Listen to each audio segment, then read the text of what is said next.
All right, today was a great day at Village on the Green. I was the clinical instructor for two of our new students that started. And so we met at 6:45 this morning, paired them up with two of the RNs that are there. And first and foremost, we decided, hey, let's just follow, let's observe for our first day.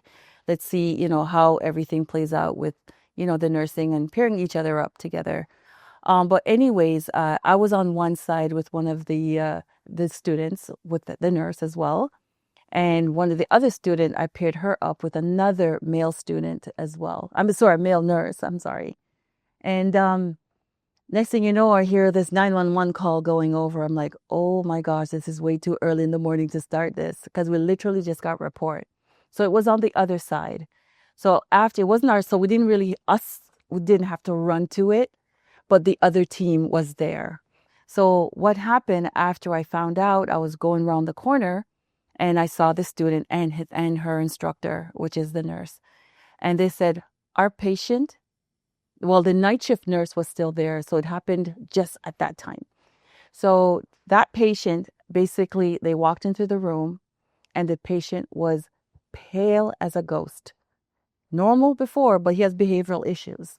So he's a little bit combative, but when they walked in, just physically looking at him, he was very pale, unresponsive, not really breathing. So there was several people around now. Who was the star of the show? Was our student. Day one. Couldn't believe it.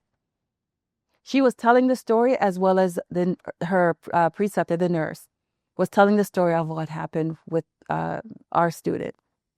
And he basically said, and she said as well, I walked in there and he was pale. I jumped in. She had a fanny pack with scissors and pulse ox and everything that she needs. So they put him on oxygen and she took it out of her bag. She goes, I have a pulse ox. So she put the pulse ox just to check the oxygen concentration. So she wasn't getting anything. She said, I put my hand on his chest.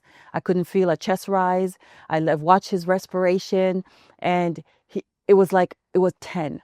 It's supposed to be like 12 to 16, 12 to 20, depends on what book you read, but it was below average. It was out of range. I said, oh my goodness, he's going into bradycardia. Like, what's going on here? So they quickly called the ambulance and stabilized him and got him ready and he left.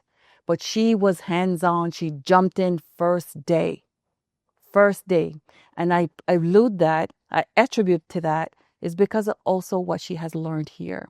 So post-conference, I was asking her about that whole scenario. I said, talk to me again. Tell me how your day was. Tell me about that particular patient. And she goes, I said, were you nervous? What was going on? She goes, no. I was good. I just knew what I had to do. And when you're in that predicament, you just jump in regardless. And she does have some experience, but at the same time, she goes, I just did this in lab. We worked on the pulse ox. We did all this. I just did this. And she was able to just do what she had to do, stabilize the patient with the other nurses, of course, and got the patient out of there like in seconds, like minutes, I should say. Got the patient out, ambulance came and took the patient to the hospital.